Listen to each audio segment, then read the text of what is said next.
ampifaliana mandrakariva riavana maralina zontsika miona toy zao indray a iain'ny tenin'andriamanitra andray afatra tsara mentompo antsika koa amitiany ity ho aminareo ny fahasoavana sy famirampora ny fiadanana fan'andriamanitra raitsika sy Jesosy Kristy zanaky indray amin'ny fahamarinana sy ny fitiavana amen. Alakamisy 9 aprily 2020 manjenantsika lo hevitra hoe mpandresy ny tompo andeha riavana hidera sakalazan'andriamanitra isika.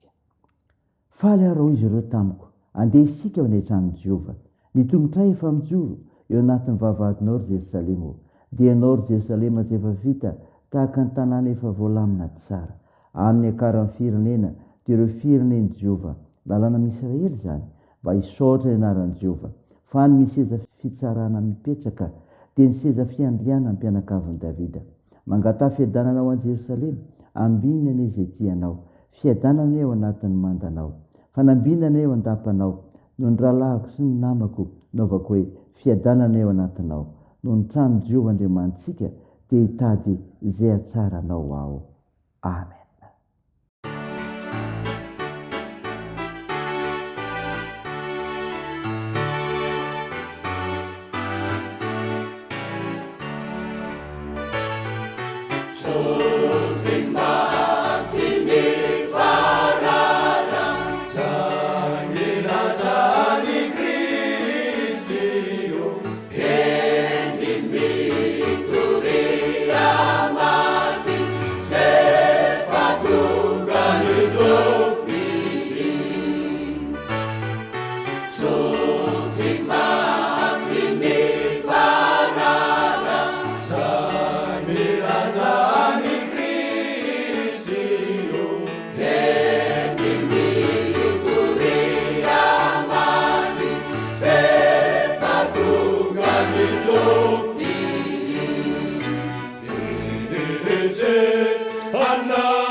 hivavaka isika.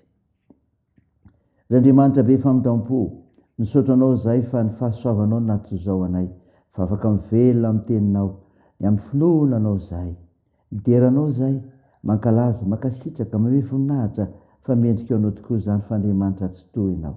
Tompo, mpanotsy zay, mamindrafo ny ary mamela angelokay, finoa fahatsoanay, fa ny fananao masiny zay nraisanay ny teninao ho fiainanay, fa mpandresy ny Andriamanitra ivavahanay.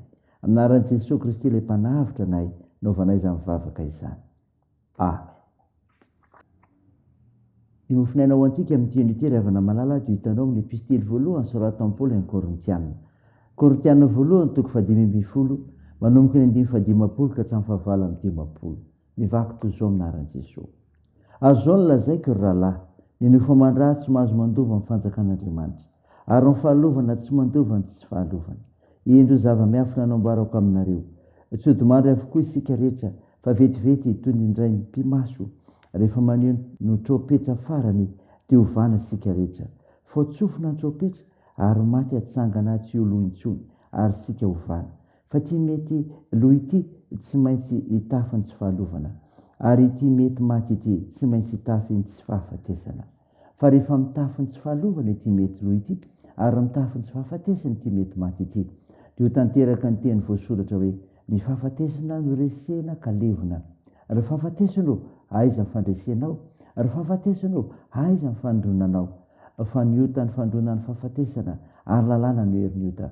Fa isaorany Andriamanitra izay mame antsika fandresena amin'ny alalan'i Jesosy Kristy tompontsika. Koa amin'izany rahalahy malalako, dia miorena tsara, aza miova, ary mahafabe mandrakariva amin'ny asan'ny Tompo, satria fantatrareo fa tsy foana tsy akory fikelezanareo aina ao amin'ny Tompo. Amen. Ray masino, manamasinana amin'ny fahamarinana, ny teninao ny fahamarinana. Amen. Ravina malala, ho aminao hatrany anie ny fiadanan'ilay Jesosy Kristy nandresan'ny fahafatesana. Mofinaina vakina tamintsika teo, Korintianina voalohany toko 5:10 manomboka ny 5:50 hatramin'ny 7:10. Epistely soratan'i Paoly nanambarany amin'ny fitsanganany amin'ny maty. Mpandresy ny Tompo, koa raiso ny fanomezan'Andriamanitra. Zany ravana, raiso ny fanomezan'Andriamanitra. Namempy ny fandresen'Andriamanitra tamin'ny alalan'i Jesosy Kristy, izay nafony ainy mba hitondra famonjena sy fanavotana ho an'ny olona. Novonoana Jesosy Kristy, nefa kosa nitsangana tamin'ny maty izy ka resy ny fahafatesana, vokatry ny fahotana izay tena fandikan-dalàna nataon'ny olona. Men'Andriamanitra ny mino amin'ny alalan'ny asa-pamonjena nataon'i Jesosy Kristy izany fanomezana izany, koa meny anjara amin'izay famonjena izany izay miankin-gelony sy mandray azy sy mino asa-pamonjena nataon'i Jesosy Kristy. Raisoary avana, fanomezan'Andriamanitra tao amin'i Jesosy Kristy dia ny fandresena ny fahafatesana, kaza manaiky ho resy ny tahotra ny fahafatesana intsony. Raiso koa ny fandresena fahotana, ary aza mety handevozo ny fahotana intsony. Noho izany, misaoran'Andriamanitra, misaoran'Andriamanitra. Fahalalam-pomba tsotra ary tokony ataony rehetra ny misaotra sy misaora amin'ny zavatra rehetra, hoy ny soratra masina. Fa izany ny sitrapon'Andriamanitra. Raha men'Andriamanitra fandresena tamin'ny alalan'i Jesosy Kristy isika, tamin'ny nanorany ainy fanavotana ny mpino, tsy rariny loatra ve raha tokony hisaotra isika? Fantatsika fa ny ankizy dia ampianarina misaotra mandrakariva, fa ny lehibe ve mahatsiaro ny mahazava-dehibe izany? Ravana malala, misaoran'Andriamanitra amin'ny zavatra rehetra, fa izy no antony. Raiso izany, dia an'Andriamanitra hery ny voninahitra. Amen. Andeha hivavaka isika. Andriamanitra misaotra no mofinaina nomena ao anay, izay milaza ny andraisana ny fanomezan'Andriamanitra, ka izay anay misaotra azy mandrakariva. Tompo, vavaka aminao izay ho an'ny asa fanompoana nandrenao tsiraray ho amin'izany. Mba efa be amin'ny asa ny intsonao, anana faharetana sy fiaretana amin'izany koa, ka ijoro vavolombelonao amin'ny fahasotoana sy ny fotoana rehetra, anehoana ny voninahitra ao, fa mpandresy ianao Andriamanitra ay, ary mpampandresanay koa. Sitrano Tompo ireo marary-mila ny vavakay. Tompo, amparezo ireo manamanjo, toandro marefizokiolona sy sahirana. Hitahinao ny fiazakazanay rehetra koa, eo amban'ny fitantananao. Tahinao ny firenenay. Ny vavakay dia toy ny anaran'i Jesosy Kristy ilay mpanavitra anay, ilay mpamonjy anay, en'ilay velona mandrakizay, nampianatra anay ny vavaka manao hoe: rahanay eo izay ny an-danitra, ao masinina anie ny inaranao, ho tonga anie ny fanjakanao, atao anie ny sitraponao, ety an-tany ho tahaka ny an-danitra. mehony anio izy anina sahaza ao anay ary mamela ny elokay tahaka ny namelanay zay mieloka taminay ary aza mitondra anay amin'ny fakapana manafahany amin'ny ratsy fanao ny fanjakana sy ny hery ary ny voninahitra mandrakizay. Amen. Raha izay fotoana ary avina malala ny izodrana totra no aminaran'i Jesosy Kristy. Ry Andriamanitra lalao fanantenana ny amin'ny fifalinana sy fiadana tanteraka anareo no ny finoanareo mampitombona be dehibe eo aminareo ny fanantenana no ny hery ny fanahy masina. Amen. Teo an'Andriamanitra irery ny voninahitra amin'ny anaran'ny Ray sy ny Zanaka ary ny fanahy masina. Amen.